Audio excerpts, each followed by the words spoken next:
Bonjour à toutes et à tous, vous êtes sur la chaîne de TSR. Nous allons analyser le chapitre 7, un chapitre charnière, de l'action brute à la révélation spirituelle. Le chapitre 7 s'ouvre sur un calme trompeur, presque administratif. Les soldats républicains rassemblent les corps des mercenaires vaincus et préparent le retour vers le Galiléos. Mais ce répit est brisé par un événement qui vient littéralement du sol. Une vibration sourde suivie d'une onde d'énergie massive. Dès cet instant, on comprend que le chapitre ne sera pas une simple transition après la bataille. Au contraire, il va plonger dans le cœur de la transformation de Tarwin.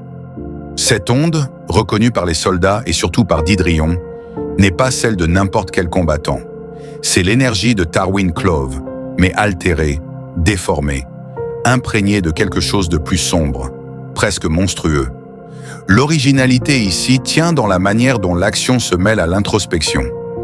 Les chapitres précédents montraient Tarwin dans le combat. Celui-ci le montre dans un combat intérieur face à une force qu'il porte en lui. Les enjeux, bien plus qu'une victoire militaire.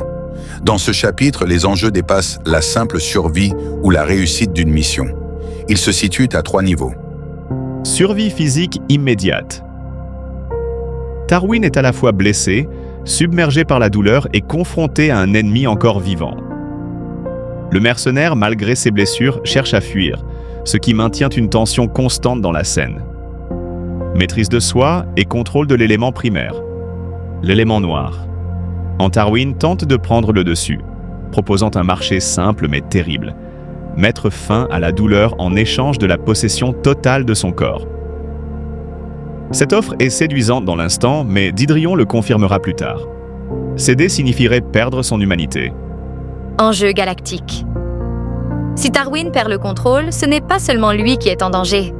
Didrion révèle que le dieu noir pourrait ainsi s'incarner et plonger la galaxie dans le chaos. Tarwin devient donc l'unique rempart contre cette menace, reprenant le rôle anciennement tenu par Corluc. La politique passe au second plan. Même la défense de Goulad n'est plus prioritaire face à ce risque cosmique. Les personnages et leurs évolutions, Tarwin Clove, héros central, il vit ici une expérience limite. Douleur physique, perte de contrôle, tentation de céder à une puissance supérieure. Ce chapitre révèle la dualité en lui. Une part humaine, hésitante, et une part sombre, prédatrice, prête à tuer sans remords. La scène de la lumière qui le sauve temporairement suggère qu'il n'est pas seul dans ce combat. Mais l'origine de cette aide reste mystérieuse. Le mercenaire survivant. Même gravement blessé, il incarne une menace résiduelle, maintenant la tension physique. Son agonie, décrite avec une précision crue, sert de miroir à Tarwin. L'un lutte pour vivre, l'autre lutte pour rester lui-même. Le commandant Didrion, observateur attentif, il comprend immédiatement la gravité de la situation. Il apporte le contexte historique. D'autres ont déjà été possédés par cette force et seul Corluc avait pu les arrêter. Son inquiétude sincère donne à Tarwin un mentor qui n'est pas seulement un chef militaire, mais aussi un gardien moral. Pula Gaeljor. Absent physiquement de la scène, il réapparaît en fin de chapitre, mais d'une manière symboliquement puissante. La transmission qu'il reçoit confirme son échec militaire, mais sa réaction, mutation physique, rage froide, le positionne comme une menace croissante, presque monstrueuse. Ses nouvelles instructions, assassiner Salcor et s'occuper personnellement des soldats de l'élite, posent les bases du prochain conflit. Construction narrative, un crescendo d'intensité.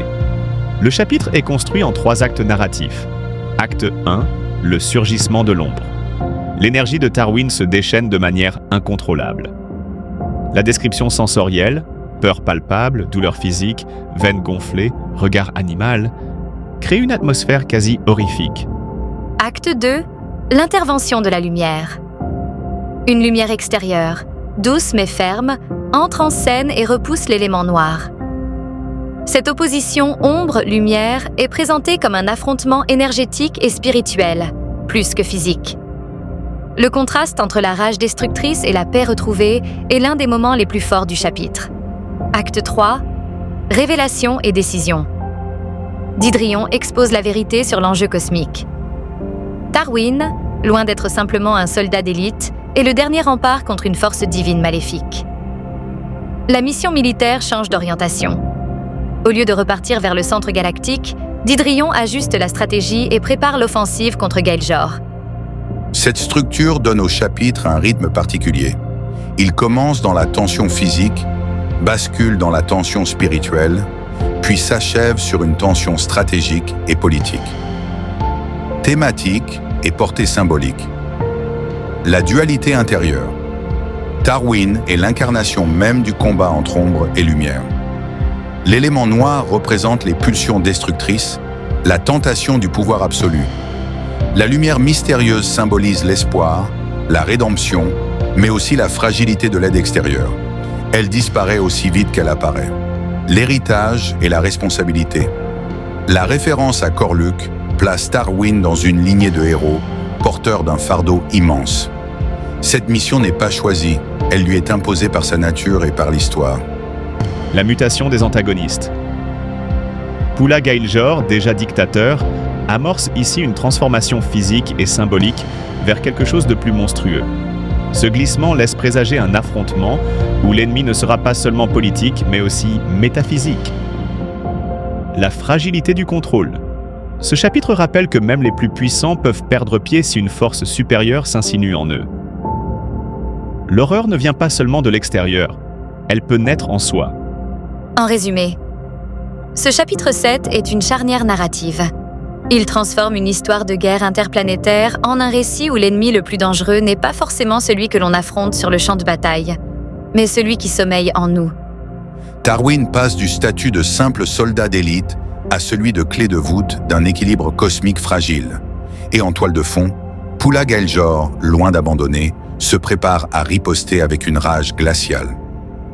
C'était l'analyse du chapitre 7. On espère que vous l'avez apprécié, tout comme le chapitre lui-même. On vous souhaite une bonne journée ou une bonne soirée.